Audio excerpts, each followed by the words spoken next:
to nothing and things still remain the same. And I don't wanna play.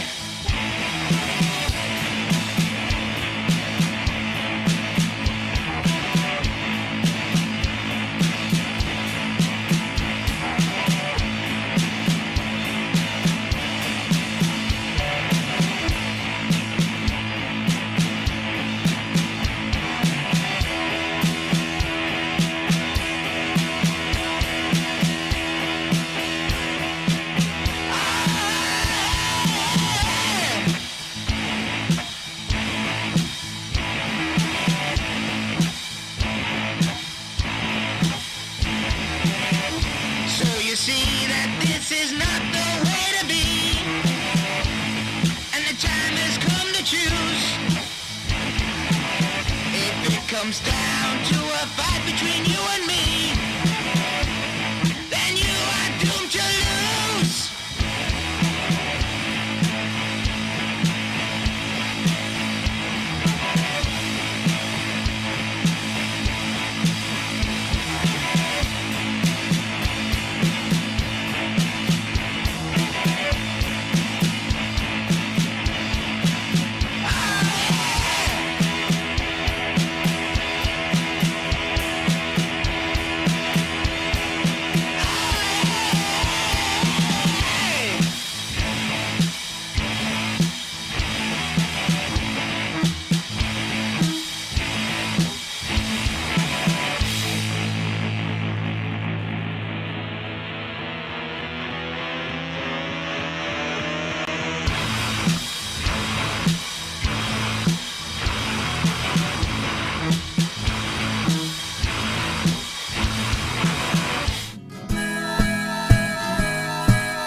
Keep the red flag flying here.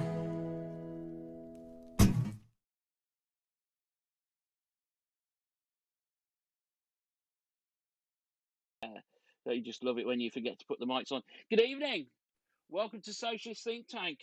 We're here again, and good to be back. And it's me and Jane. Paul's off for having a break, and so is Laura. Jane, how are we doing? What are we talking about tonight? Yeah, we're good. So we are talking about tonight whether we should be talking about the F word.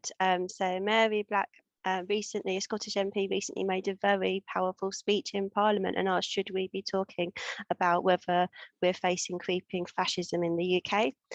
So very happy tonight to have Kerry Wilkes with us. Kerry, I don't know if you want to just introduce yourself. Well, I'm Kerry Wilkes. I'm from Middlesbrough, Redcar, Cleveland, and I'm a member of Unite Community. Thank you. And we have got the fantastic John Smith with us as well. Really pleased to have you back. Thank you. It's good to be back. And of course we've got Mark here. Thank you for doing all the difficult techie stuff. I'm not doing it. Well, you say that. I'm glad I'm not doing it. Once you get it, once you understand it, it's quite simple. Oh yeah, I'll leave it to you. You can deal with that. But I thought, first of all, what we could do is just have a look at a little bit of the legislation that's been put through by this government in the UK in the last year. So I think the first one I wanted to look at was the police crime sentencing bill. So two elements of this bill which particularly concern me are the fact that it basically criminalises the lifestyle of travellers, and it also criminalises the right to protest.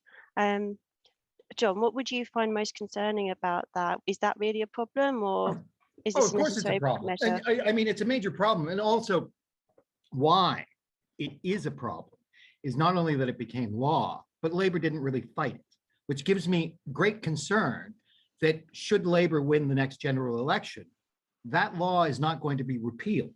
It's one of those things where you're going, oh, it may be terrible for 4 years, but when Labour comes in, they're going to repeal all of these horrible, draconian, politically authoritarian pieces of legislation that the Tories have brought in. But they're not, in my opinion, by looking at their lackluster fight against the bill, it's not going to happen. Now, why is it dangerous as it stands now? First of all, what we have been able to do for generations is dehumanize travelers to a point that we do not consider them human beings.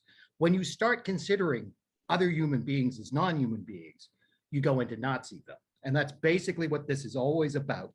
It is about, if we can do this to one group of people, other groups of people will follow. And we're seeing that already because of the with the new refugee package, which is having everybody shipped over to Rwanda if they are people of color rather than white Ukrainians. And again, these are all of those things. And like we were talking about also, the restrictions of the right to protest are a fundamental violation of your human rights and a fundamental attack on democracy. So that Britain right now isn't sailing into dangerous territory. It is already in the dangerous territory. We have reached a point where it's not should we be worried about fascism? It is we should be scared witless that we are now within a fascist state. Now, it may be benevolent in the sense of it is not as awful as Hitler's Germany or Orban's Hungary, but give it time. Because we can't trust any Tory to do the right thing. And my fear is also, we can't trust a lot of Labour MPs to do the right thing as well. It's very difficult to argue with you there when you say that dehumanizing a human being is a Nazi trait, because clearly that's not a road we want to go down, is it? Mm. Kerry, yesterday, I believe 3 trade union officials were arrested on a legal picket line going about perfectly legal business. Why do we need the right to protest? Do we really need it? And what are the dangers for you as a trade unionist?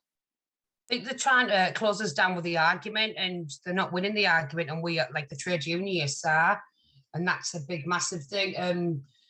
The Tories don't like trade unions. That's blatantly obvious. We all know that one, and they're just trying to shut down the argument because at the moment in time we haven't got an opposition, so the trade unions are winning the argument, which is like really like hard. Well, not really hard, but it's a bit of pill to swallow when the Labour Party don't even support.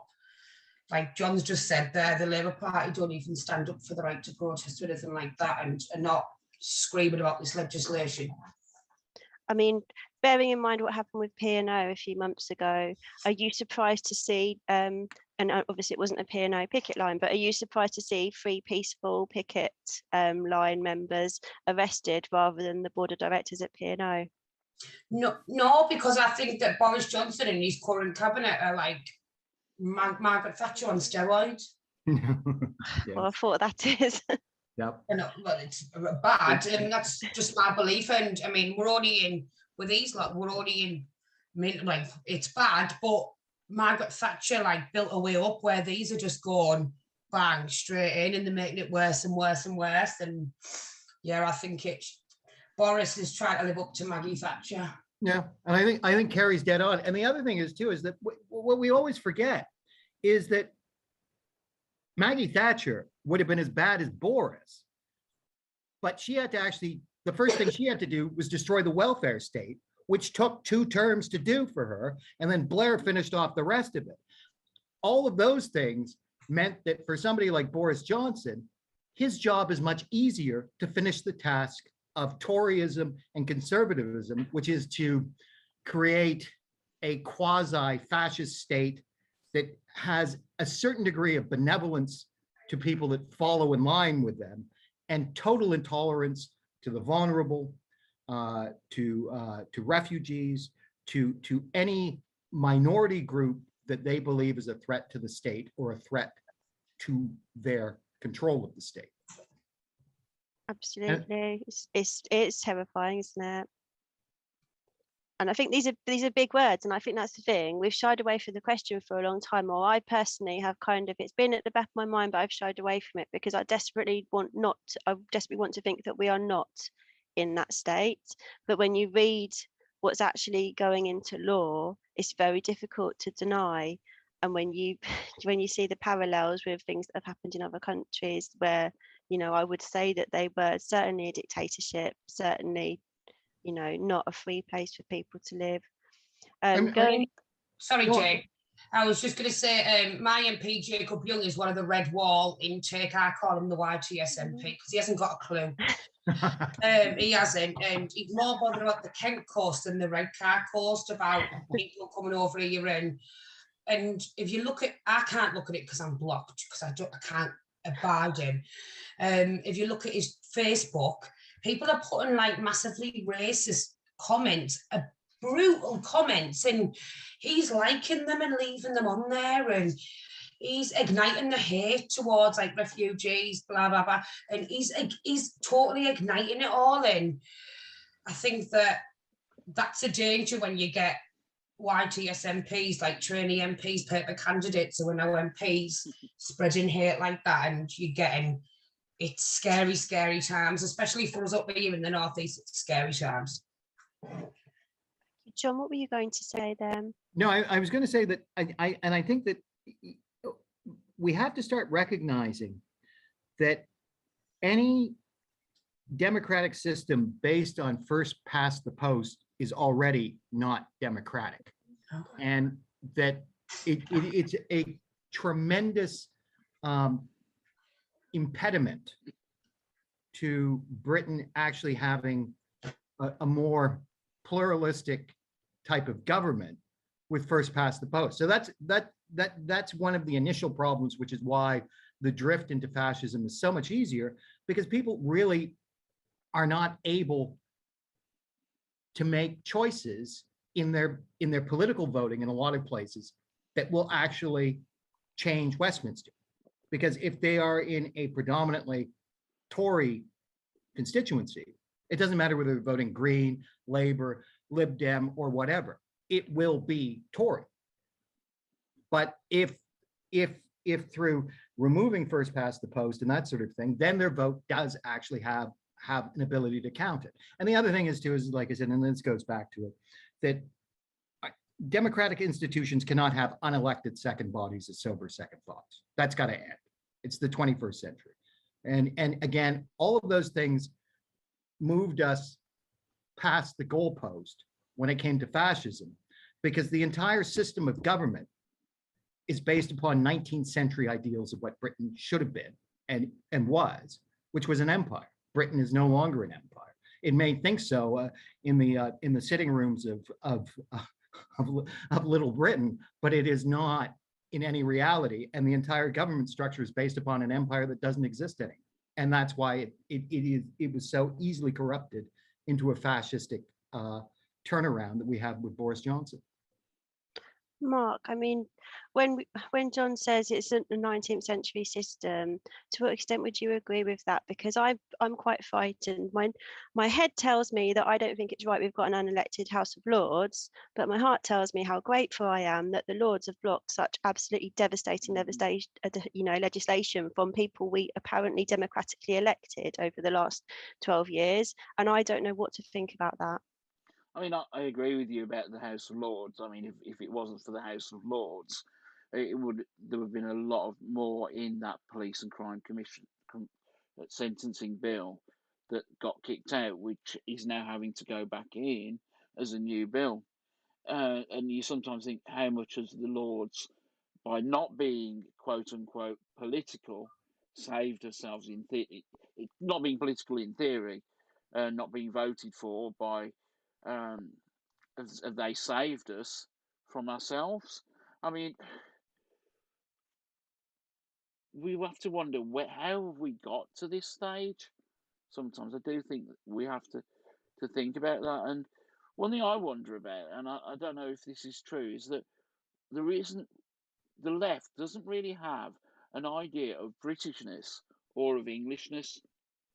And there's a lot of things we could be proud of as a nation. I agree. I mean, I mean, not just maybe not Britain, but people like Nye Bevin, some of them are Alan Turing, who produced the first computer, and we need to sometimes think about that. And I wonder, and I don't know, Kerry, if you'd agree with this one, is where there is a good working class heritage, there isn't the same kind of emergence of racism. I know that obviously we have the story of of Mary MacArthur and the chain makers of Lion, Old Heel. And I know I speak a lot about that, but it's because it's part of our working class culture where we stood up to the to the government. There's a castle on the top of Dudley Hill, because around here we don't take things lying down, and they obviously needed a castle to make sure keep us in check, as the story goes. I just wonder how with that. I would contend, and I think what one of the greatest tragedies of consumerism is it took away the identity of the working class. Yeah. So that even if you are working class, very few of them will identify as working class. They will identify with what their consumer choices are, and all of those things, which is what a major problem is. That because I think that we have to start collectivizing the working class again to make them understand their proud heritage of what their forefathers did. But it always becomes very difficult, because the idea is that when people are in the working class or identified as the working class, especially in a consumer society, it determines you as somebody that wasn't ambitious enough. And that's how we sort of define it, not me or you or any of you guys, but that's how society defines it. So most people don't want to be part of that, and therefore they deny their working class heritage, and then they try to identify with aspirationals ideas which they think are Tory, which is completely bonkers, because it's not aspirational in any way. And that's why we've lost so much hold within the working class, because we don't know what language to speak with them anymore, because they don't have any collective sense of outrage. It's all been individualized and monetized. And it's also too because we lost, in a lot of ways, the culture of the working class, and that was driven by the industries that they used to work in, which doesn't happen anymore. There is not the idea that you're working in a mill or in a pit or anything that has mass labor, where you're going, I am proud that I am on the coal face, or I am proud of working the loom, and all of those things. That doesn't exist anymore. And that we have to find a way of reinventing that pride to again militarize them, in the sense so that they're more unionized, and that they're fighting more for every part of their working class rights and their right to a decent and prosperous future. Thank you. Kerry, I'm going to go on to the Nationality and Borders Bill now. So some of the particularly nasty parts of this legislation are the attempts to criminalise attempts to save a drowning refugee, and the state's ability now to remove citizenship from a person and make them effectively stateless without telling them that's been done. And obviously we've also now got the policy of the terrible policy of shipping asylum seekers to Rwanda, a country with a terrible human rights abuse record that we've called out ourselves in the last 12 months. Even with our awful government, they recognise that, although they're pretending, or they seem to be of the opinion now there isn't an issue.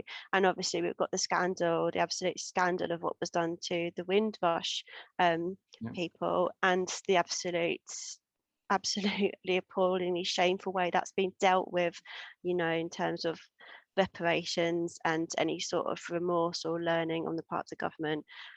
To what extent do you think people who are members of trade unions will be taken in by these, you know, dog whistles trying to scapegoat and direct hate towards refugees?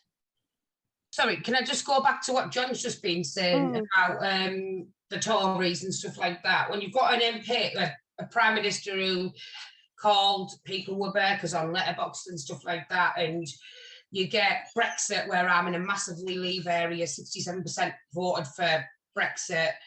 The Labour Party neglected the working class up here, and that's why we've got so many Tories. Yes. I mean, if you go up the stairs in my house, you can see the old British Steelworks from on my back bedroom window. And although who's been in power, the North East always been neglected. It's always been left behind and stuff like that. And that's why I think a lot of people turned blue instead of red for the first time ever. And I think that the Labour Party took us up here for granted massively. They expected our votes and they got a big shock in 2019 because people, I mean, I'd rather die than vote Tory, but people voted blue instead of red for the very first time, and because they've been neglected by both parties over decades and decades, and nothing ever changes in their life. So Boris offered to get Brexit done, and he's opened a big can of worms for racist people who've got issues with, like, people who are happy about, like, getting shipped to Rwanda and they shouldn't be coming in, we are full and all that. And Boris Johnson opened that can of racist worms. And I think that people were took for granted. And I think that when it's coming up now, we're still took for granted. Oh, they'll vote, they won't go back, they won't vote blue again. But what's the Labour Party got to offer? Nothing. But as for the trade unions and Rwanda and the bill and everything like that, we won't take it lying down, definitely not. It's immorally wrong that people are coming here to escape what they're escaping, to be shipped off to Rwanda. It's absolutely disgustingly shameful. And they say, oh, stay in France or stay wherever and stay wherever. They're only coming here for benefits.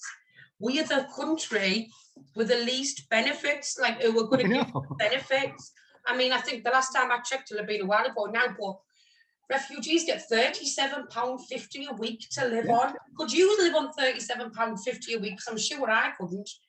And I think it's immorally wrong, but you're getting all these patriotics who voted for Brexit and voted for the Tories last time, and it's feeding their agenda. And I think that the Tory party now is in close line with the former UKIP. And I think it's very, very scary. And it's a horrible thing because in the most cynical way, it's brilliant politics. You pull the rug out from under people with 12 years of austerity. And then you go, it wasn't us. It was the benefit cheats. It was the refugees that took away your jobs, all of those things. And if we hadn't have done Brexit, you wouldn't have been able to get that great job that you were supposed to get with Brexit that was paying 10 or 20 times percent more than if we were in the EU. And you're absolutely right, Carrie, because most of Harry's family up north, they vote Tory, even though it's Harry Leslie Smith and that sort of thing, and they're all fine people, they're good people, but they have been so propagandized, downtrodden also, and crushed down, so that sometimes I met up north in 2019 during the election, and I was on the high street manning a labor booth, and this man, he was probably around my age, 56 at the time, and that sort of thing, and he was working class, and he lost his temper with me, and he said, I've got bloody nothing. Why would I vote for Labour? F you, I'm going to vote for the Tories. And it was done out of sheer revenge. I know it was that this man, and I mean, it was funny because I was looking at him and I'm going, we're probably born the same year, but you probably had a harder road than I had, and your bitterness and acrimony towards things, I don't approve of why you're doing it, but I understand it. I understand when you are so angry that your life has been cheated to you by neoliberalism and, pardon my language, bullshit talking Labour MPs that sold everybody out, but still get the better holidays than everybody else, while you're trying to scramble around and make sure that you can pay the electric every month. And that turns people cynical, and they go, you know what? I got no chance with Labour. They're not going to do anything. They'll help everybody else that isn't like me. And I put that in air quotes. And that's not necessarily true, but that becomes the perception if you're reading the Daily Mail and the Sun. So you're going to vote for revenge, vote for the Tories and go, you know what? Even if they don't help me, I'm screwing somebody else. And that is the anger that creates fascism. And that's why we're here.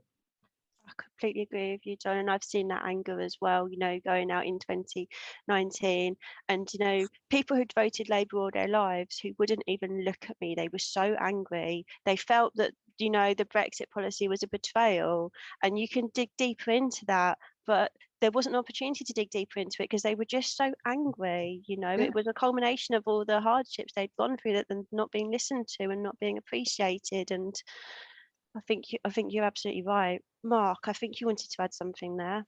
All I was going to say was just let's remember also we've got we aren't. It's not just the four of us, which is like what a lot of fascism is. It's led by the leaders, but we have our fifth panel member, even the guys on the chat. If you talk, if you comment on Facebook or on YouTube, I think there's one other which I can't remember now. Your comments will appear along the side. I mean. I thought Neil Terry said something, and unfortunately it's dropped off my screen, about how it's interesting how a lot of these people will talk about the Second World War. Well, unfortunately, Britain has always had a slight racist, fascist kind of capabilities. If you look at Winston Churchill, he was praising Mussolini. There's quite a famous speech he gave in praise of Mussolini before the war. And we have to remember that it's only because when Britain was faced with being taken over that we came in. In fact, Hitler wanted to actually make it so that he wanted us to work with him. So we have to remember that. But please, if you've got any questions or anything, please do put them in the chat. We'll try as best we can to get to them. I know you've got all the stuff coming up, haven't you, Jane, on one of your monitors? The number of monitors we have to each have is amazing here. I did actually. I'll go through some of the comments now before we go on with this. So Neil Terry said that he thinks Clive Lewis got it spot on Politics Live this week. He said he doesn't think the government is fascist, but they are creating the scaffolding for fascism to take place. Mia said that minority groups are targeted, and anyone who doesn't fit into the government's ideals or the establishment ideals. And that Zara Sultana summed it up in her emotional speech of her experiences of racism and the abuse she's experienced, when she says it doesn't happen in a vacuum and it comes from the top. And Jacqueline, just a minute ago, said people who voted Tory didn't realise that it was to the Tories who went out of their way to create this anger in the first place. And I think that's right. I mean, would you say that, John? Would you say they didn't realise? Why should they have? You know what? I think most people. I think what we have to contend with is everybody here that's on this panel, everybody that's watching this is political, but most people are not political. So it's not that they didn't realize it. It's just that their lives are not. They do not accept that politics should drive their agendas, although it always does behind the scenes in their entire lives. So that did they realize it? I think not in an intellectual sense, but I think on an emotional sense, they knew what they were voting for. And they were voting for what they believed. It was either done out of anger and revenge, or it was done out of the sense of aspirational stuff. I know, if a Tory can be rich, if I vote for a Tory, maybe I can be rich too. Philosophy. Whereas if I vote for Labor, then what am I voting for? I'm voting to give money to other people I don't know. And that's sort of like the reality of some of these people when they're voting. But I think a lot of it is that they're fully aware, and people are very angry, and they're very tired, and they're frustrated, and they really don't know where anything is going, and that scares them. So they go, I'll vote Tory because they're tough on things, right? And we've got a stronger military and all this other rubbish. But it's frightening what happens because of that. We do have a very strange rhetoric in this question where, there's this media, I think, assisted perception that the Tories are strong on the police force, even though they've cut 21,000 police officers, that they're strong on the military, even though the military is not exempt from being cut to the bone in their ridiculous austerity politics. That they're good with the economy when everything is screaming at us now that their disastrous economics has tanked our economy hugely. You look at, companies like the water companies and utilities companies that used to provide an affordable service in the 1980s that now are pumping raw sewage into our waterways and pocketing billions of pounds in dividends for their private shareholders, being told that somehow that's more efficient than when we, you know, took those profits within the public coffers and shared them out. And it's hard for people, and I find it very difficult to hear people criticise those working class voters who do vote Tory. I know it's very frustrating when you are very politically engaged and aware of what's going on, but I do think there is an awful lot of you know, reactions towards those people that I think are unhelpful, you know, very inadvertently dismissive, and yeah, I think that's a really sad thing, and it's not the way that a left-wing party is going to come into government, by dismissing those people and calling them racists. So it's really nice to hear you say that, John. Thank you. That was a really, really helpful response. Kerry, the elections bill is the next piece of legislation I wanted to look at. So in 2017, the Tory party was fined by the Electoral Commission for their non-transparency and significant failures in declaring their spending in the 2015 general election. So what's now happened in the elections bill is that the Electoral Commission has lost its independence and will be controlled by the government. So the government won't need to worry anymore about being investigated and having any more It's not very independent, is it? It's not. There's photo ID now needed at elections. I think the number of reported cases of voter fraud in this country had been literally in single figure numbers over previous years. This is going to cost a huge amount of money, and 1.7 million people, I think, is one of the estimates I've read in Professor Pemseeker's recent article, of the number of people who do not have photo ID and presumably cannot afford it. A passport costs £80. Councils are supposed to be putting in place some free ID for people, but haven't been given any funding or apparatus to do this, and are already dealing with years of cuts to their budget. So that can only, you know, affect public services, and people will have to ask for them. And I think a lot of people probably will be getting on with their lives working 60 hours a week and not do that because they think there's no point because they're all the same. And the restrictions on trade unions and charities with political campaigning that are being put in, and now tax exiles are going to be able not only to vote but to give donations to the Tory party or any other party they choose to. Where do you start with that? What would be your problem with that? Well, for a start, they're muting the poor. They're muting the poor because poor people. I mean, I've got photographic ID, but it's out of date now, and I can't afford to replace it. So, if a general election was called next month, I wouldn't be able to vote. If that was the case, and a lot of people, that would be the case, and they're just making it as though the affluent can vote, which is affluent people are more likely to vote Tory, aren't they? And yeah, they're just muting us, really. Technically, I believe anyway. But as for donors, I mean, surprise, surprise, the Tories are allowing that.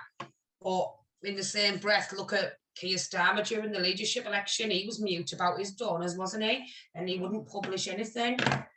So in that case, they're both as bad as each. Well, not really as bad as each other, but I think that it should be transparent. These are people who were voted in to represent us in our areas, so it should be transparent. They get paid well over 80 grand a year. They should be making it public who they're getting their donations off. I think it's massively. I don't believe that they should be allowed to get donations, obviously within reason. I mean, obviously you need donations when you're campaigning for an election. I know, but there used to be this thing, and it happened in Canada, and then they stopped it, which was that there was no donations, but your party would receive a percentage of money based upon its vote share. So that, you know, if in the election you got 20%, you would get 20% of a pool, and it would be always a very generous thing. They stopped that when they realized, well, that's no good, because if rich people can't donate to our party, then we can't become rich ourselves after politics and get a fine job because we're removing the lobbyists from it. But I think you're dead on, Carrie, in the sense that there shouldn't be donations. There should not be donations from corporations, and there doesn't even have to be donations from trade unions. It has to be that the government allots X amount of pounds for political parties and says, this is what you have. and it's fair and it gives them enough, because the simple fact is it's an industry. It is a giant industry re-electing somebody, and you're paying consultants tens of thousands of pounds, you're paying advertisers tens of thousands of pounds, you're doing all of these things, and that's why they want it to continue, because it's just feeding the system, and it's a system of corruption, which is why I always cracked up. And this was the 2015 GE, but we were at a big party thing for labor, and when they lost, you could see all the sad faces from all of the young volunteers. And my dad looked at me, he goes, I think they're more sad for the simple fact is they don't have a bloody job. They wanted a bloody job, and this is why they were doing a lot of the volunteer work as well, because they expected that if labor should win, then they would get a position somewhere. And it's this entire merry-go-round political industry, which is also perverting our democracy, because it becomes about people going, I'm in politics because this is my career. No, your career is if you're a carpenter. Your career is if you're a nurse. Politics should never be about it being a career. And that doesn't mean making it some sort of anarchistic thing. But the thing is that you should be there for an allotted time, and then you should get on with your life and do what your career is, whatever that was. Because being a politician for forever just means that if you can look back and go, well, we've changed nothing and we have the Tories in, then you're just there for the money. Mark, what do you think about this elections bill? What would be your biggest issue with it? I do think it is obviously the issue with the with the voter ID. I mean, as somebody who works in home insurance, if I could get the amount of fraud, if we could get the amount of fraud that they have on elections, it's about 4%. The average insurer, about a twelfth of your premium goes on fraudulent claims. You know, we'd be laughing if that was if we could get 4% fraud. But I often say that the like the American phrase, there is no tax, should be no taxation without representation. So I don't know if you a lot it stopped, but do you remember when you used to get the national insurance card? I don't know if you Yes. yeah. You have to be of a certain age because they stopped, because it got stopped. I think it was when the Tories came in. But surely, why don't we put a picture on that? That could be the photo ID. If you that shows that you are a UK citizen who is contributing to society. So why don't we have that as a photo ID? It is voter suppression, and you know we are just 10 years down, 10 years back from what America is doing. You know they have to. There are some ridiculous things out there where they have to wait in line, and people can't provide them with food or water, even if in like the really hot states they actually they could die basically. So if you provide food to these people and water, you could get in trouble for it.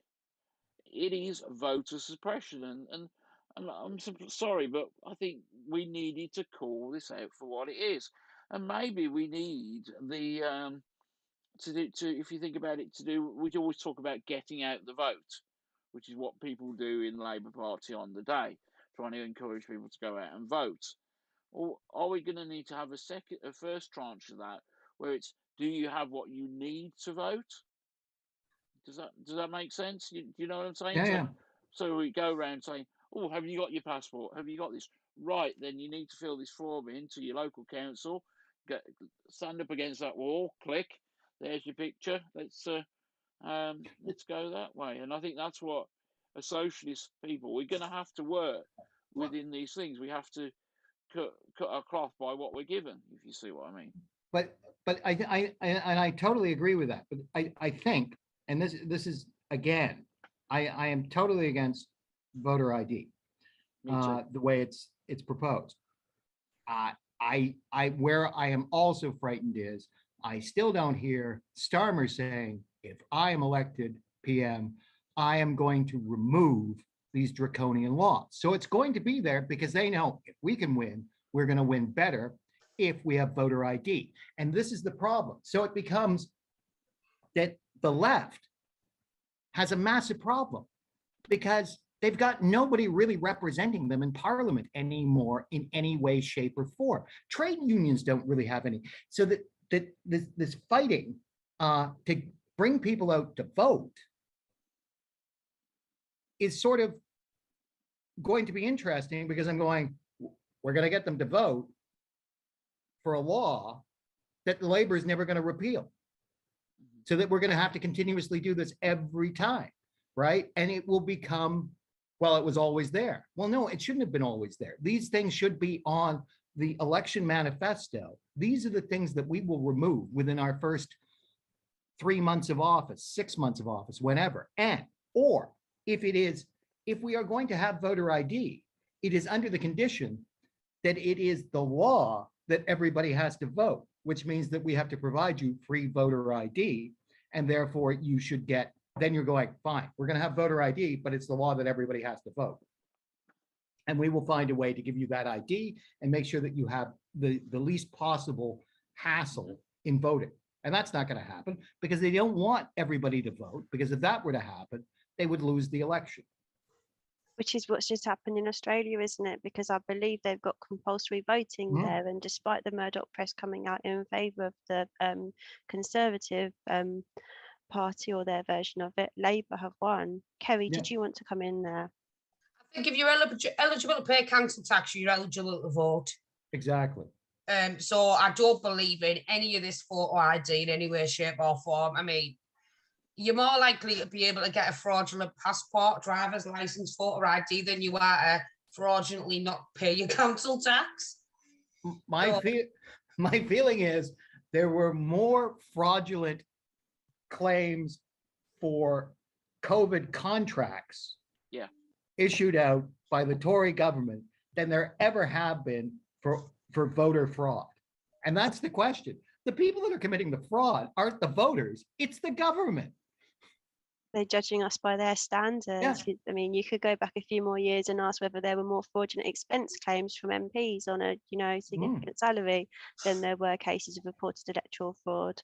So the next piece of legislation, it's quite scary how many there are. The next one, there's still more, is the Covert Human Intelligence Sources Act. So this law legalizes state-sanctioned murder, rape, torture, and phone tapping surveillance. So I'm thinking about things I've read about what happened in places like Nazi Germany, and actually in the Soviet Union, the terrible things committed by the state in that country, people murdered by the state in sham show trials, tortured, people under surveillance. Is it a good thing that we've decided we'd like to be able to do that as well? No. So I mean, look at what happened to Millie Dowler and them listening to her voicemails, and when that kid was missing, and her parents thought she was alive for a start. And no, I think it's total, like, what's the word I'm looking for? It's intrusive. It's like a free. Aren't we in the We're in 2022 and we live in the we live in the UK. We're not in Nazi Germany or Russia, are we? And I think it's wrong. For certain cases, they obviously have the right to set up the phones if it comes to the police and stuff. But for the likes of other things, no, definitely not. And again, with phone tapping, it's done. Before it would have only been able to be done with a judge's warrant to do so. And this idea that the state can do it under their own volition when they feel that there is an issue. And this goes all back. But again, we started pushing the goalpost back a long time ago, because once we went into Iraq, once we allowed transportation of British suspects to black sites where they were tortured by the CIA or by other forces in Syria, we went down this road. And this road ended with Boris Johnson bringing in an authoritarian state. And the thing is, I don't even think it's Boris Johnson that's doing it, because I don't think he has the brains or the capacity or the care for doing it. I think it's the people that pay him to keep him prime minister. And I think it's the giant apparatus of conservatism that's doing this. Boris Johnson does not have the capacity to do this. His evil is that he is a tool of those of an establishment that wants to crush any sense of democracy in the country. He's a tool in general, John. That's true. I mean, Mark, what moral authority can we legitimately take over Putin when we have decided as a country that it is okay and legal for, you know, representatives of our state to murder, rape, and torture civilians? We can't, can we? I mean, we're talking. We're not. What we haven't talked about is this was happening though in the 80s. There are children. There are adults now walking about our country because undercover cops got into into various different organisations, had relationships, had babies, and then got lost and basically left some poor woman to bring up the baby on their own with no funding at all, and that woman probably never realised until later that she had a baby with somebody who was just trying a double agent in some ways. Yeah. Or is that the right? Well, an agent of some sort, yeah. We have no authority. I mean, I'm just waiting for Amnesty or one of these organisations to actually start talking about this, but because of the way it's all media and people don't realise this, they go, oh, it was really nasty that I got held up in a queue and couldn't get, and I was 2 minutes late for work because of Insulate Britain. Who lost out on those 2 minutes? And I always ask this to managers. Who lost out? Yes, some of your fellow colleagues had to take maybe an extra call or something, or whatever you do. Big whoop.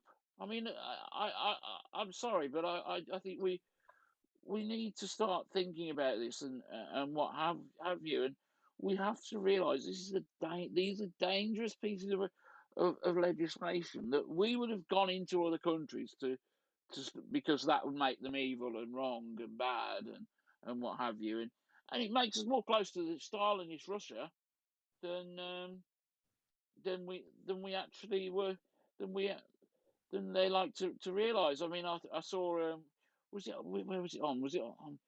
I think it was Jeremy Vine that Owen Jones was talking with somebody, and he actually said, "You keep on talking about how we're coming into being like a communist state, but actually in communism they banned unions and what have you and things like that." And the guy said, "Well, actually, I'm now looking at Russia and thinking maybe I got this wrong."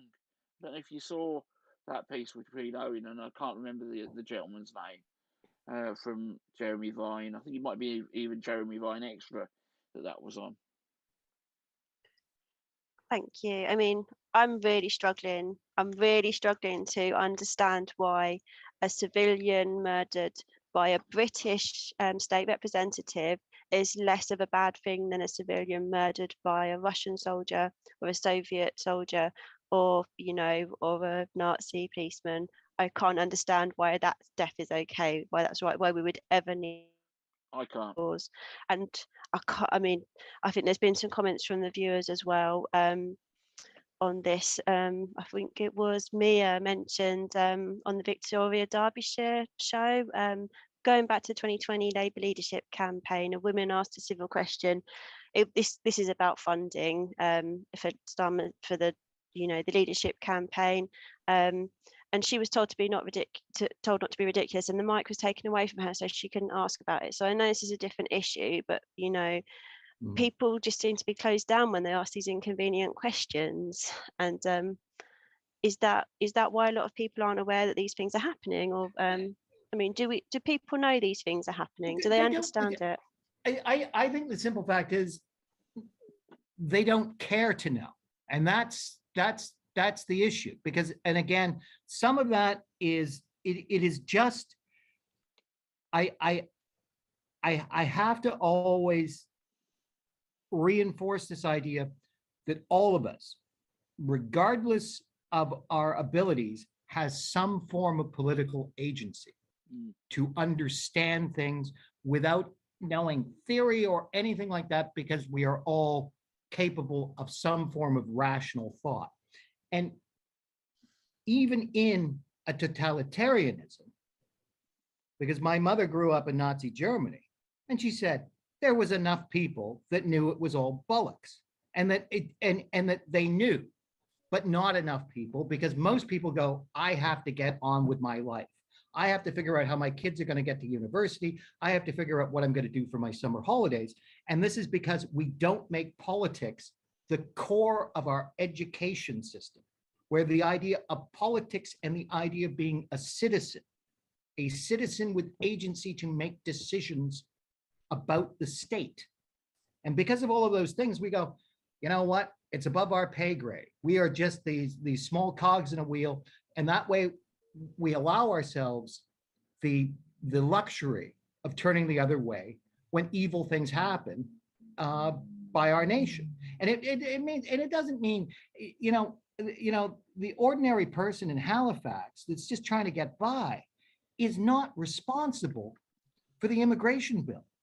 They're not even responsible for it if they voted for the Tories, but they do certainly become more responsible if they're showing more intolerance in their lives rather than less intolerance. If they're not even wanting to be engaged, and instead deciding that they would rather become basically drugged out on reality television and consumable goods. And that's the frightening thing. And I have come to the point where I don't think that the entitled did this passively, that there was a concentrated effort to basically stultify ordinary humans from being political so that they could get on with making profits and delegitimizing unions, dehumanizing minorities, and all of this. And that somehow we thought that we were getting a trade-off by getting a 4-day bank holiday weekend. And then suddenly, like, wow, everything's all right. Four-day bank holiday weekend, who's going to argue about that? And who's going to argue about when Sunak throws in an extra 600 pounds to people struggling, when once I saw that, I knew he's going to give you 600 pounds this year, and he's going to take 2,000 pounds out of you next year with austerity, right? That no Tory gives you anything without taking 3 times back the next year. Yeah, absolutely. I think Kerry, my understanding is that surveillance is very much used against left-wing groups in this country. So, within the trade unions, are you worried about these new laws and how they, what that might lead to for the trade unions? I've already been told several times if we're organising a PA demo or anything, don't give the police your phone number because they'll torture you. I think that they're going to try and do it, but I don't think that trade unionists will allow them. But I think they'll just crack on, trade unionists. I really do. I just think they'll just get on with it. I think that if they become scared of the spy thing, they're bowing down to the Tories and the right to protest and the right to campaign and whatever. So I think that they'll just crack on with it. I personally will just crack on, regardless if there's a spy bill or anything like that. I mean, surely it's, as the Nigel Farage says, and all these racist people, it's a free country and free speech. So why can't we, when we are protesting against them lot, have our day? So I'd just get on with it. We're very proud of our trade unionists in this country. I am the things that our trade unionists have done historically. What happened with the miners' strikes in the 1980s, amazing, honourable people who've put their careers and lives on the line time and again for the greater good. So, to see people like yourself still strongly involved in the movement, that says a lot for the calibre of the people involved. Anthony's put a comment on the chat. Do we think that we have been conditioned to believe that we're little people with no idea of how to make change or engage in productive political decisions? Yes. Would that be a fair point? I think that is a fair assessment. But having said that, that's what they want to condition us to say it. But, and again, this is the thing, the one hope that I have always had throughout all of this, and it was my dad had that same hope, was trade unionism. That is our only hope out of this. We cannot rely on politicians. We have to drive trade unionism into the political foray, hard and heavy, because they're the ones that are going to save us. And it is always going to be that case, because they are the ones that brought basically civilization to the working class. Yeah. They were the ones, and they still do it each and every day. So that we may be conditioned that we can do nothing. But the one thing, and I always tell this to anyone, I go, you can always join a union. And at least then, whatever happens in your life, you have stood your ground on one thing. And that is the collectivization of the workforce for the greater good of the worker and the society. Yeah, it's one thing I believe. I mean, I think it's brilliant that we have Unite Community. It's an amazing organisation for those who don't have a traditional union. I mean, when I joined as a claims handler back in 2004, I signed my contract, then filled out my union membership to Amicus, as Unite was back then.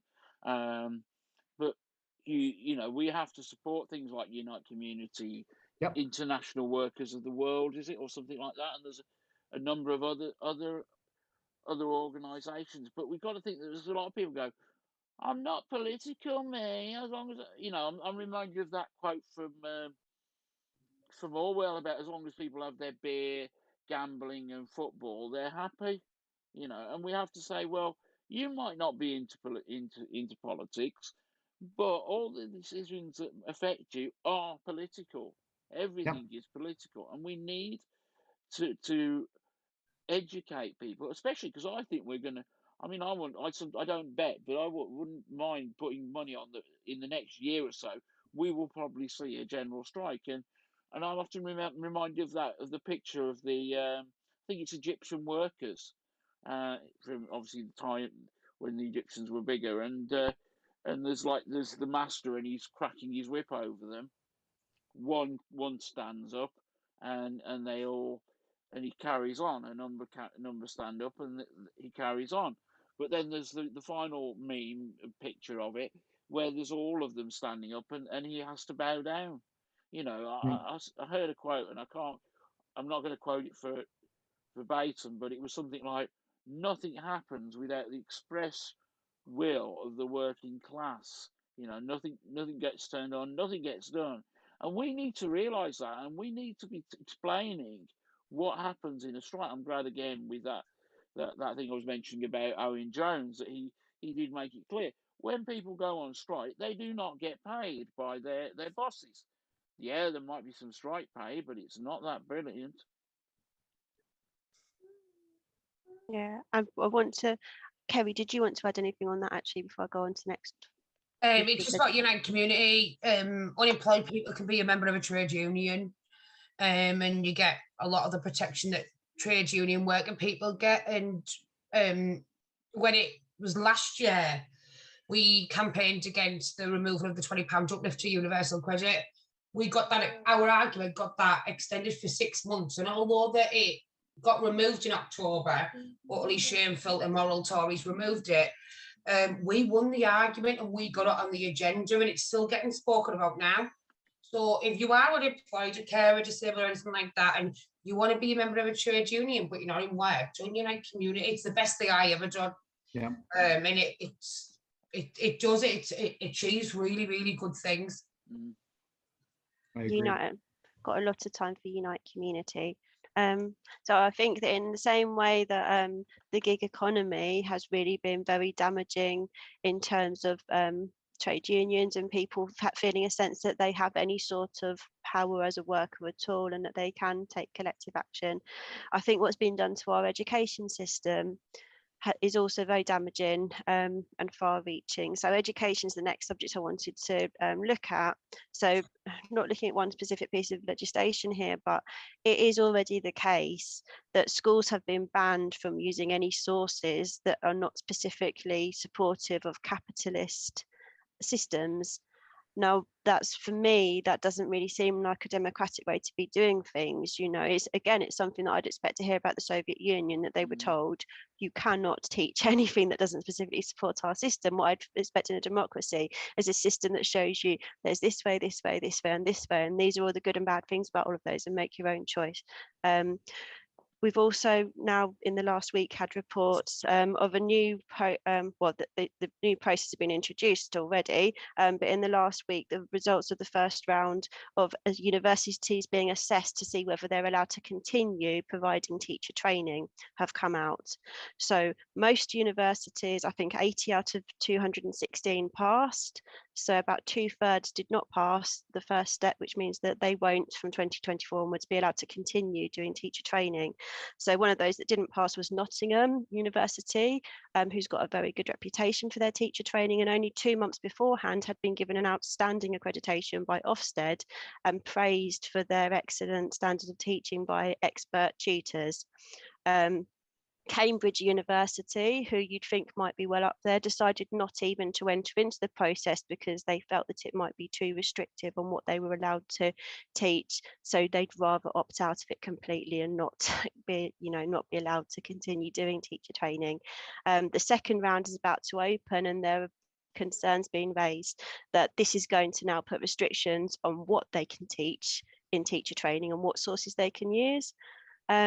And in the last week as well, I've seen, it's not a piece of legislation, but I've seen a Tory MP speaking vocally about the fact that teachers who have, I presume he's talking about left-wing views, but politically activist teachers all need to be removed from the system.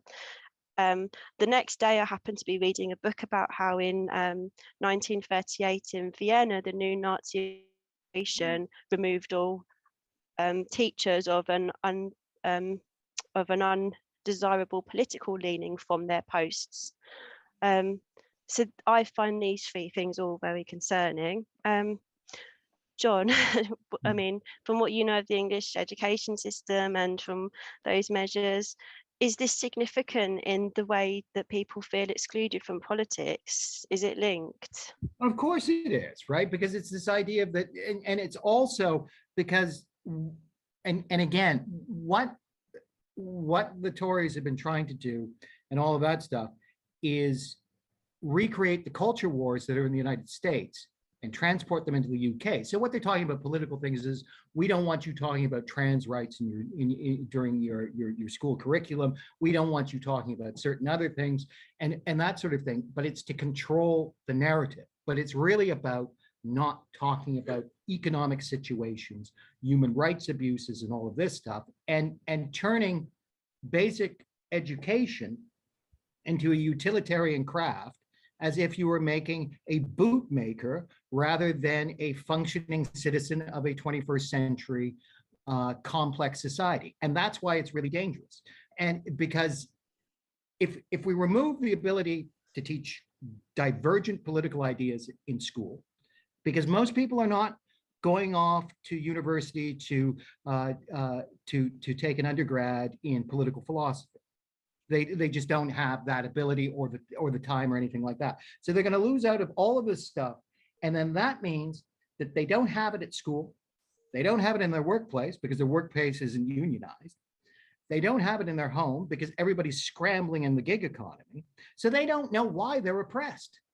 They have no clue. And their only idea of finding relaxation is to try to watch something that reinforces that it's people on benefits that are stealing their money out of their taxes,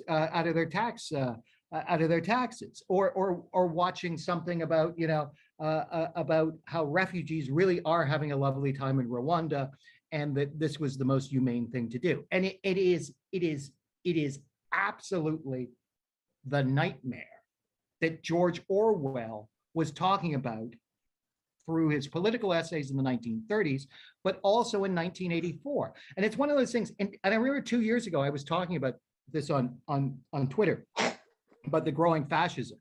And I was told repeatedly, and these were by major influencers, I was using hyperbole. And I go, this is not hyperbole. This is the march towards fascism. You people don't want to admit it because you don't want to actually think that leaders in Britain, even conservative leaders, are evil and are intent on stealing what little democracy is left, controlling the education system, crushing it down, and basically removing all hope for anybody that they will ever be part of a society where their where their opinions count, even if they're divergent. Kerry, I mean, do you think this is a deliberate attempt by the government to move people away from trade union movements and understanding their, the power of collective bargaining and community rights? Yeah, I think that a lot of people are unaware of trade unions. I mean, Unite do something called Uniting Schools, where our coordinators go in and speak to year 11, 12 and 13 students about trade unions. But yeah, I mean, there was a thing a few months ago about making it the thing about the kids singing the national anthem. Is it called, yeah, the national anthem? Yeah, tells how patriotic I am. At school and I was like, if my school start that, my kids will not be good. And I went mad, and I just thought it's brainwashing them. Let them be what they want to be, but I think there should be a lot more taught in schools about trans rights, like trade unions, politics and stuff like that. And I think that kids are very sheltered now. Like, everyone's scared to upset someone with what you say. Well, I can't say that, it's wrong. Can't say that you'll upset someone, which I think that needs to be ingrained in our kids' educations, that they can. People don't realise what they're saying because they've never been educated on how to say it. I agree. Good. It's good what you said. I totally agree with that. I think that's a really good point too, because I was fortunate enough for a student loan to be able to spend some time at university in Germany, and I was really struck by the difference in the way that students in Germany feel empowered. They have questions, they want to put their hand up and ask something, and I thought it just struck me as very different to in the UK, where students, I felt, they're scared to speak. You're scared to put your hand up, even if you know the answer to a question. It's embarrassing to know the answer to a question. You're embarrassed to voice your opinion, know something, or ask anything. And then if you close down those conversations, you don't know how to speak to other people. You don't learn those ways to communicate and say things in the best way, which is problematic, going forward, because when you finally do need to say something, you've not, had the opportunity to have that social interaction and know how best to express yourself. But more importantly, I think it shuts down questioning. It makes us feel we shouldn't question in this country, and that's quite dangerous in itself.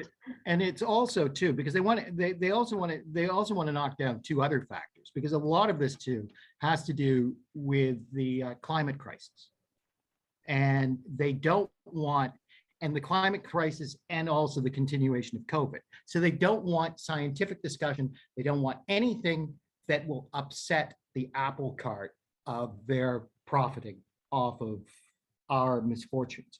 And that's why they're trying to shut down everything or delegitimize any climate group that may upset traffic one day, and then suddenly that becomes the crime rather than the actual abuse of our environment by the 1%.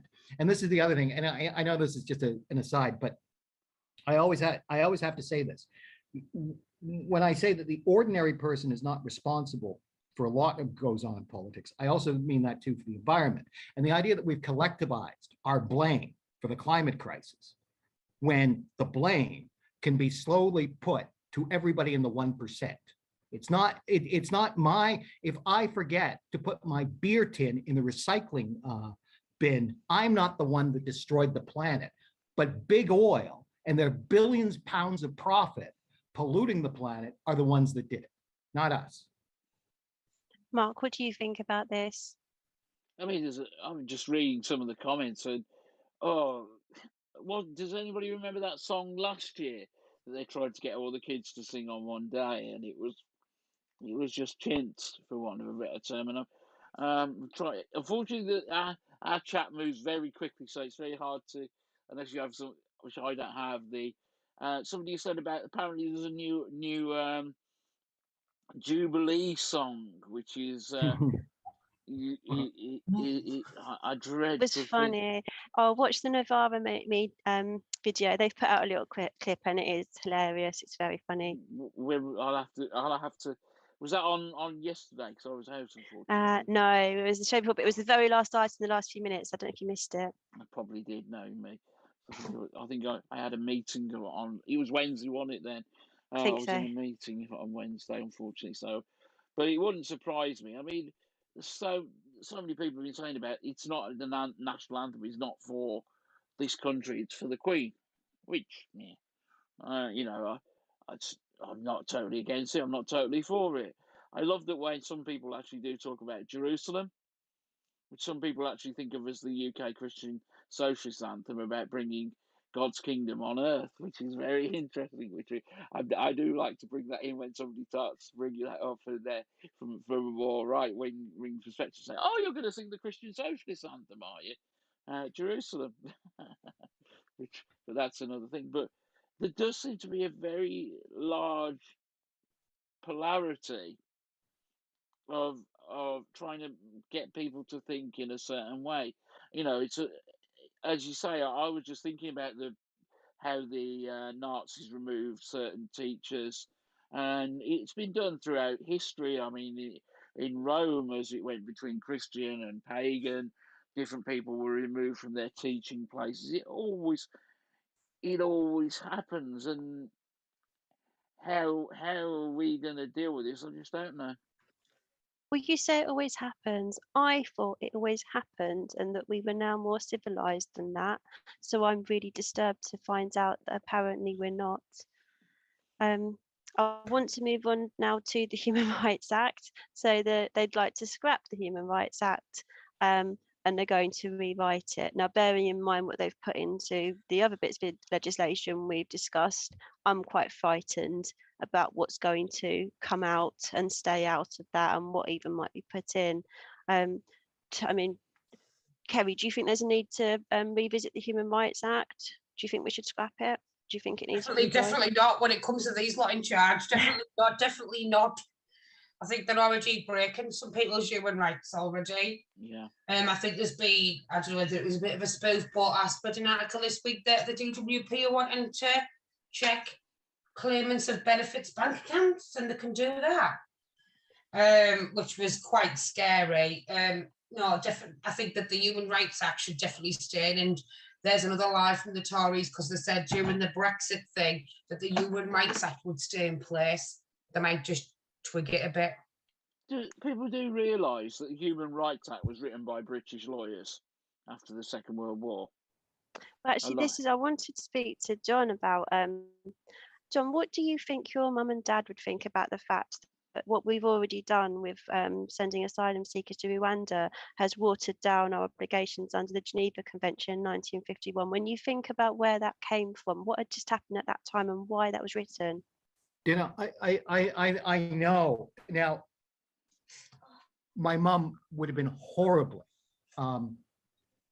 ashamed, because one of her proudest moments was she was like I said, she was born in Nazi Germany. She lived through the war there. My dad married her after the war in Germany, and they emigrated back to the UK, and she became a British citizen. And she was so proud of that citizenship. And she was proud of what she believed it stood for, the Attlee government, all of those things. It would have disgusted her, this idea that Britain is, first of all, using concentration camps to hold refugees. And it would have triggered all memories that she had of growing up as a young girl and then woman in Nazi Germany. And with my dad, it would have been probably one of his breaking points, because in the sense of that, it would have outraged him, because this is so outrageous that Labor, this would have been the line in the sand for any political party that believed in human rights and the rights of refugees. That would be the line in the sand. Labor didn't make that their line in the sand. Labor has no line in the sand. And it would have probably pushed my dad to the point of denouncing Labor over this, because again, Labor has not said, it may be a long 2 years until the next general election, but we will bring all of those refugees back to the UK to be settled. They have not said that. They have not promised to end this. And what it is that Britain has a checkered history, because it was an empire, about the treatment of vulnerable people and subjugated people. And that in the 21st century, the entitled of Britain owe it, like the entitled of Germany had to pay for Nazi Germany and the crimes against humanity, that we have that same obligation not to make the mistakes of the Nazis and not to delegitimize people because they are not the color of our skin, not the same religion as us, not having the same type of cultural connections to us. Because that just proves that we are no longer a country that has a right to be calling itself great.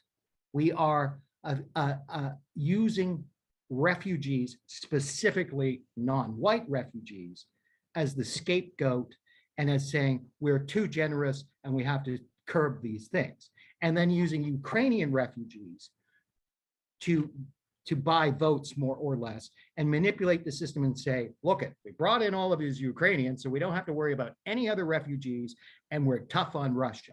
And yet, at the same time, we're finding that Ukrainian refugees are needing to use food banks like every other refugee because they buggered up the entire process for them and left them with no ability to earn money or get money.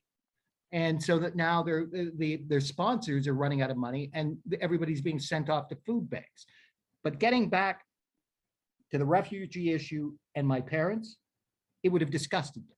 And it would have been, again, why did we fight this war? Why did we fight World War II? Why did we defy Hitler to just get this somewhat decaffeinated Hitlerism that doesn't have even the attractive Hugo Boss suits? It just has the same type of evil, but with a human resources handbook to it.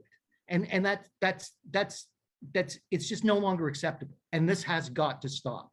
And we're going to have to stop it because our politicians aren't going to stop it for us. Yeah, I mean, I was lucky to have great uncles who actually fought in the Second World War, and the two of them were actually rescued off Dunkirk Beach. And I used to remember hearing them talk about anti-fascism and what have you. And it wasn't like the anti-fascist leagues that we have in the socialist way, but it was part of what they did, that they had to wade out near, chest deep in water to be picked up from that beach. And that's why a lot of people went out there. It's like we've already mentioned about Orwell. Orwell went out and fought in in Spain again, in their civil war as well. It's my mom is forever saying that she believes that her parents' generation are turning in their graves at what is happening, but I don't know. I'll just read a few of the viewers' comments there. So Neil says the problem isn't that the system has been messed up. It's designed to work this way, sadly. And Anthony says the Human Rights Act will be based upon the rights of corporations. Yeah. I wish I didn't think he was right, but I do. Going back to education, Jacqueline said that she thinks that doesn't sound like education, that sounds like indoctrination. And Neil Terry said that he thinks that trade unions need to move into the communities, need to organise in the community rather than focus on industrial organising. Kerry, I don't know if you want to come back on that at all. Neil Terry should know that Unite Community do a lot in the community, as he knows. So it's not about industrial disputes. Where I'm from, we don't really engage with industrial disputes. We normally do our own thing about UC and stuff. So Neil Terry should know better. I think Unite Community is a fantastic solution to the gig economy potentially, and it's a great model, I think. And I'd really like to see closer links between Unite Community and Unite.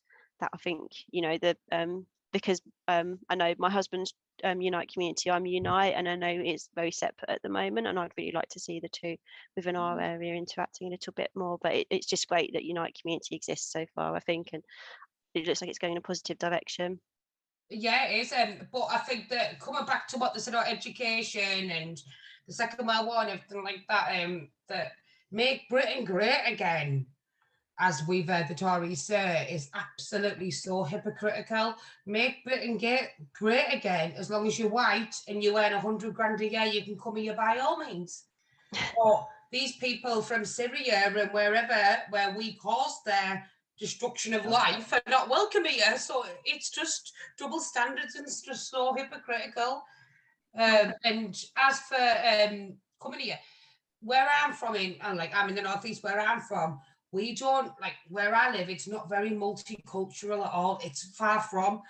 And one thing I will say that you're getting families now, but you don't know what to say. Black families now from London, and that social cleansing of London. So they're sending them up here. And we've got a few black families in our school now, which is something. I mean, I've got a 16-year-old and a 14-year-old and a 9-year-old, and that's something that's never happened. And we didn't like, the kids didn't like see black people Chinese, but much. I might sound wrong, but that's just the way it is up here.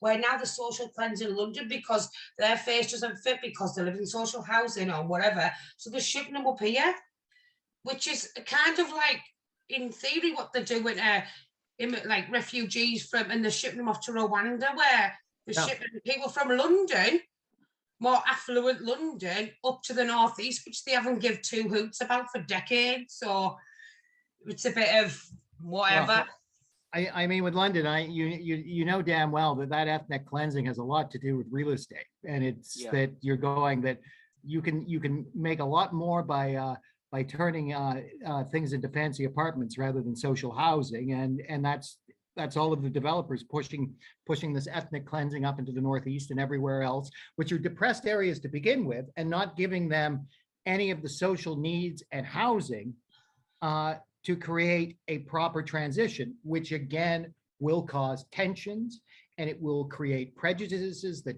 shouldn't exist, but will be there because the communities have not been prepared with sufficient money by the government to buttress all of this. I mean, you look, my rent a month's £400 a month.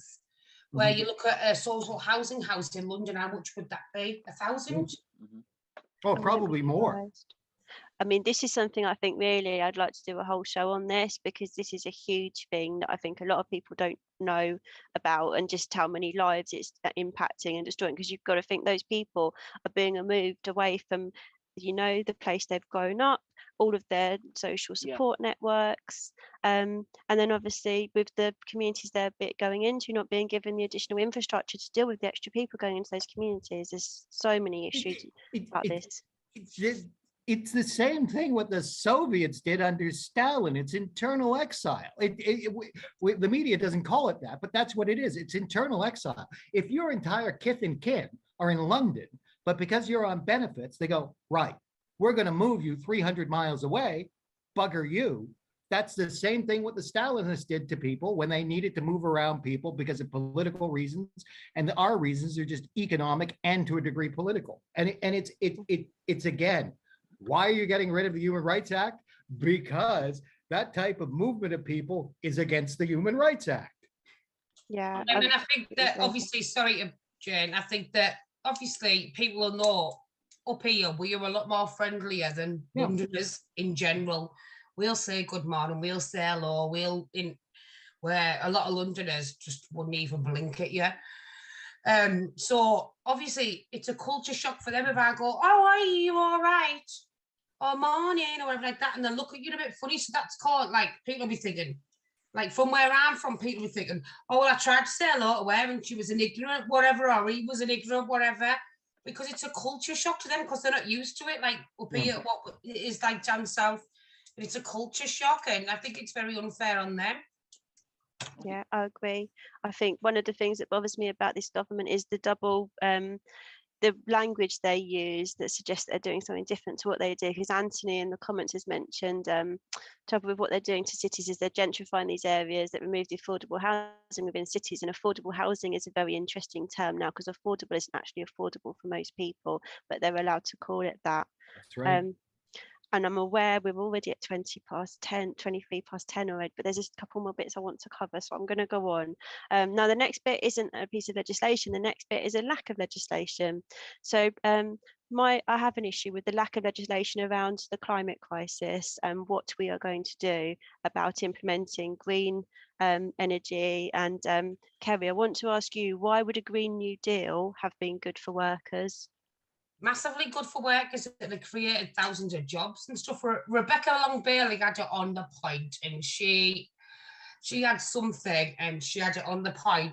But I think as a Unite member, which we've had lots of discussions about this, it's a grey area because we have many industrial sectors that might be against stuff when it comes to the Green New Deal and the climate and everything like that, which it's a bit of a grey area, but obviously the climate's very, very important. But like in my school, and also when we saying earlier about the not teaching climate change and everything in schools, or the climate emergency in schools, I've got a 16-year-old, a 14-year-old, and a 9-year-old, and they do never ever talk about the climate.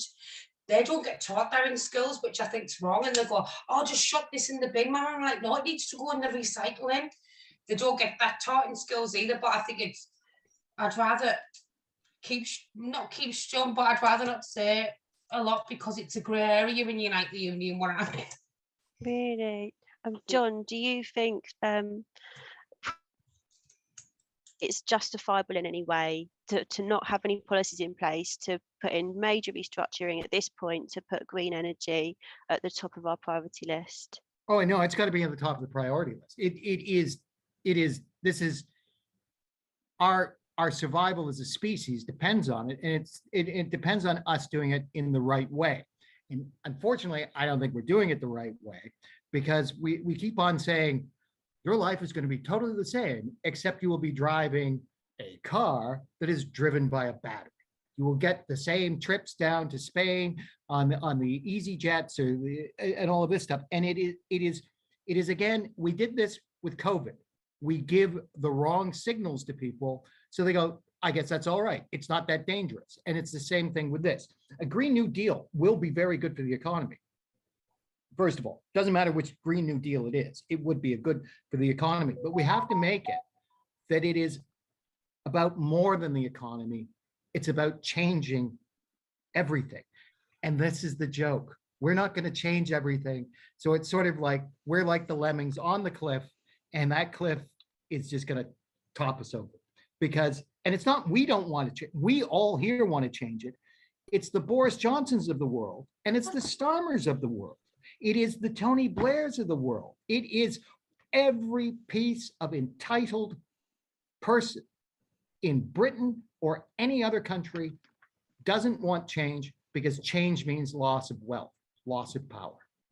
So that they will always be shining that turd and pretending it is actually more than it is. They did it with COVID, which is why there were 160,000 dead, and there are going to be millions dead because of the climate crisis. And there are going to be tens of millions of refugees because of it. And they're going to go, we built something, called it the Green New Deal, and all it is a new recycling bin. Yeah, I can see that happening, unfortunately, at the moment. We're getting on for time. I know there's more things I wanted to talk about. I did want to talk about briefly the media and the role they play in this. Has anyone got an issue with the way the media plays a role in what this government's doing? A big one. I think there was seriously. I mean, there's a thing called the Gazette up here where I'm from, Teesside Live, and you say, I mean, it's the Reach company, so you'll have it all over the country, like I do. It's in all over the country.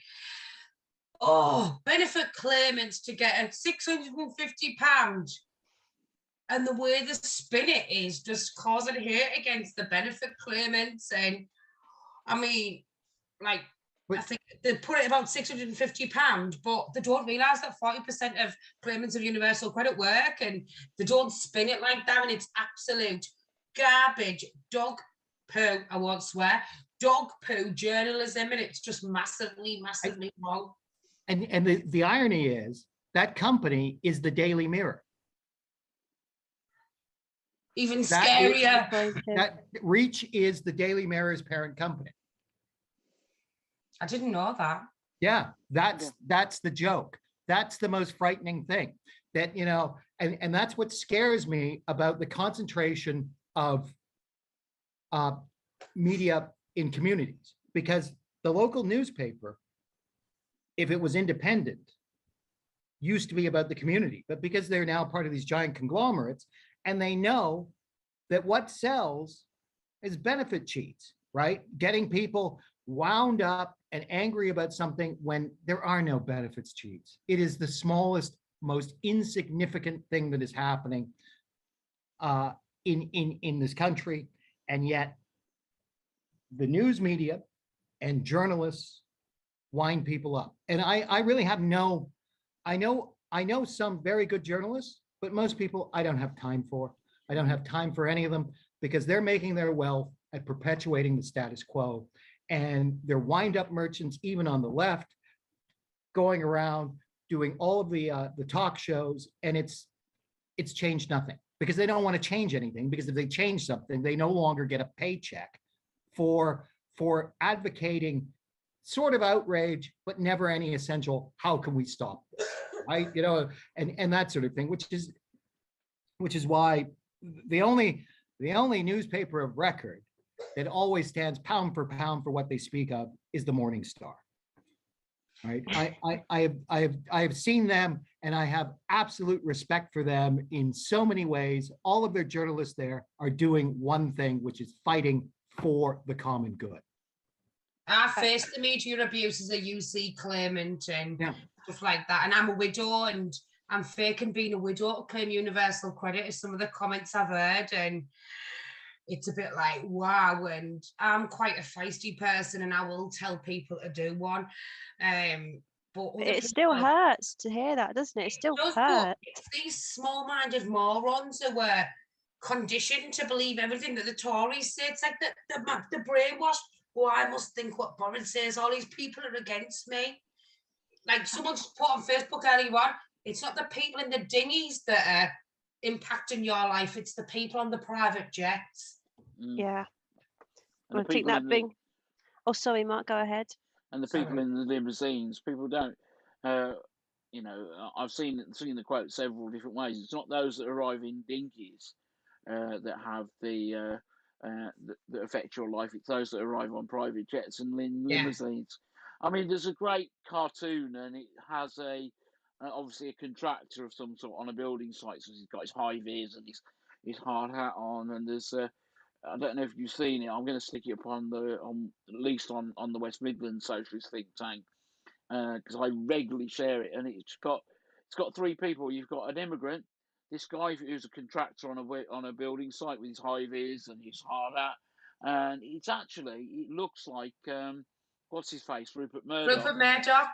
Yeah, with a big plate of cookies, and he's got and the contractor's got one cookie, and Rupert Murdoch saying to the contractor, "Watch out for the immigrant. He's looking to steal your cookie."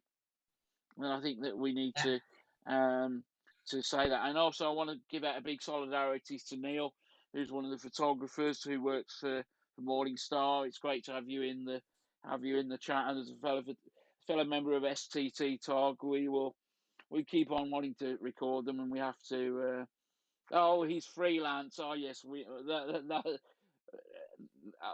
I know we all have to be freelance. Really socialist there, Morning Star, but hey ho. Oh, no. I'm going to get you in. There were photographs outside Rishi's office, Neil.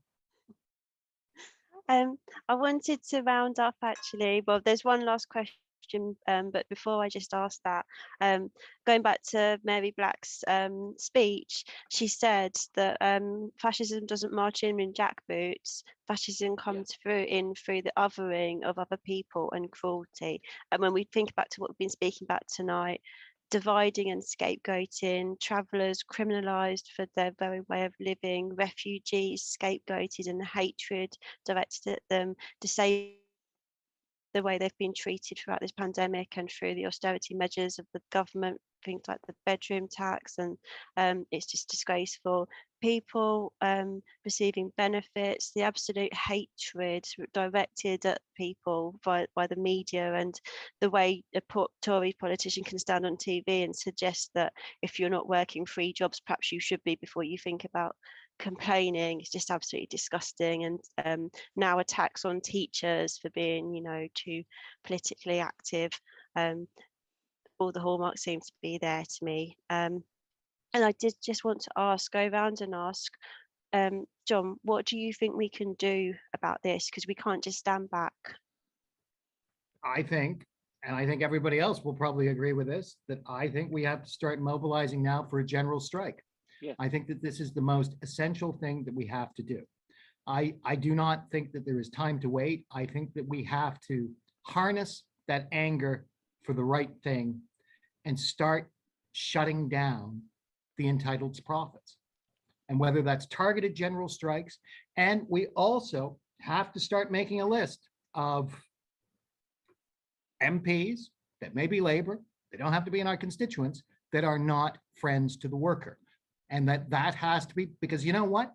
Continuously voting in an MP from labor that votes against workers' rights and refugee rights, they're no bloody good. And it doesn't matter. There is no point just getting in a labor MP that is going to do the biddings of the Tories, even if there is a labor government. So it's just, there has to be an entire list put out there and saying, these are the people that are enemies to a free and fair society, whether they're in labor, whether they're Tories, or whether they're Lib Dems.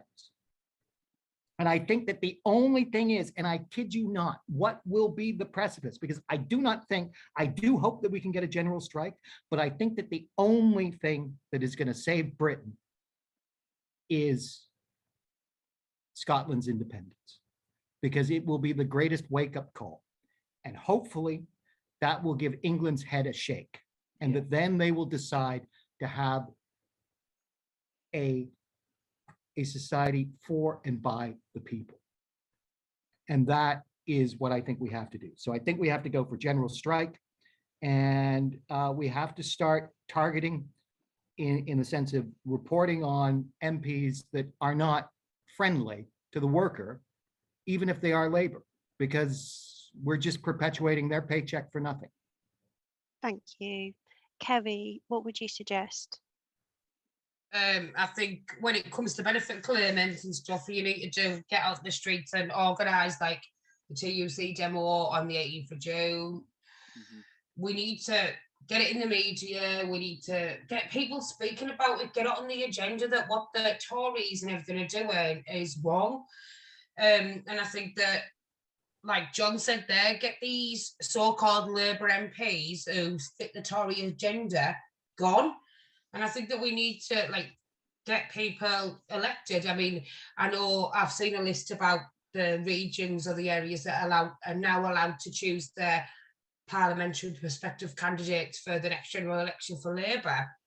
But we need to get candidates, and we're going to speak up for the likes of me, you, Tom, Dick and Harry, rather than these elite people who are centrists and who haven't got my side on their agenda or the workers' side on their agenda. All they're bothered about is having a bit of power and sitting on some green benches every Wednesday.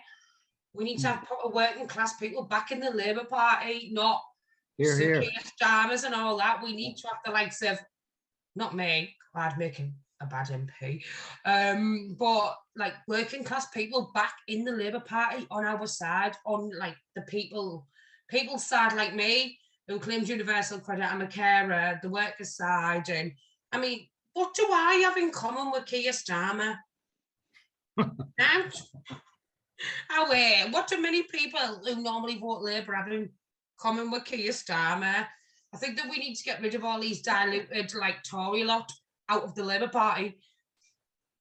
Thank you. I'm going to say quickly for myself, because then I'm going to hand over to Mark. And Mark, good to get your answer first too. I think there are some really good Labour MPs, you know, Zara Sultana, Richard Burgon, Becky Lombay. There are some, you know, so many, Ian Lavery, John Trickett. Actually, there are lots of really, really good ones. And I think we need to lend our support to them, you know, amplify what they're saying and support them. And I think organisations like We Own It, Organise is a new uniform, new union, and 38 Degrees have got some really innovative ways of, you know, campaigns that pressure on companies like Wetherspoons in the last year. Unite Community is fantastic. I think everyone should join a union. I think Unite's great. So that's what I think. That's what I would suggest. And Mark, I'd love to hear what you'd suggest, and then to hand over to yourself. Right. Let's do the first question first. How long have I got? Right, let's talk. As long as you need. Have I got 3 hours in? Right then, let's talk about what we're talking about. I think we need to sort of like prove that everybody is the same, that we have more in common than those that arrive on a boat, on a dinghy, than Jacob Rees-Mogg. I'm sorry to use him, but that's the fact. We have more in common with it, with the people that are coming out from all these countries than Jacob Rees-Mogg, and that's one of the things that unfortunately the media have actually done on us. We need to, as I said on the New Year's Eve show, we need to show solidarity when it's not going to be shown back, and show what we as socialists believe. And sometimes that's not going to be shown back, but we need to be there. Also, I think we also need to be in the pubs. We need to be talking about what Yes. socialists actually believe, not what Rupert Murdoch thinks we believe. Like, I'm all for a right to food, but there is also a responsibility to contribute. And what that contribution is, we haven't got time to actually talk about. And we need to really be talking about what is socialism. I mean, I personally would love to. I can be a bit Marxist. Broadband's just the thin end of the wedge. I want to ration a limit of power, and also local public transport should be free. We should be able to get on buses like from here and go off to Wolverhampton. We need to be out there talking about what we believe and why we believe it. That means being at the fights. That's why I've become ward chairman, and we're hoping to have a stall at the local parish fair and things like that. And we need to be out there. We need to be talking our things. But I would also say, as this is one of the quotes I thought of, and it's a very common one. It's from Tony Benn. There is no final victory, as there is no final defeat. There is just the same battle to be fought over and over again. So toughen up, bloody toughen up. Well, that's what we're going to need to realise here, and I think that must really be in our things. That the cost of freedom is eternal vigilance. I know that was one of the US presidents, but it is there that we need to be there. We need to make sure everything is fair. And that's what I think. And maybe I'm just been ranting for a bit there on various things and venting my spleen. Anyway, well, let's talk a little bit about a socialist think tank here. You know, you can become a member of us. Please do if you go to our website. And I haven't got it. Have you got it there, Jane, at all? I know It's always... www.socialistthinktank.com. And you can join up there. You do not have to pay anything, but it does help us if you any change you can throw. It costs us a bit of money to get the streams and what have you together to put out these things. It doesn't happen for free for anything, but you do not have to contribute to be a member. Please get involved. Also, the regions, in case you haven't worked out from my accent, I'm from the West Midlands. Socialist Think Tank. Jane does the South East. And we've got a few others. We've got a comrade in Wales and London. It's a shame we couldn't get our comrade from London, who's actually on a picket line. So solidarity with Kat there, as she's standing out there with the RMT.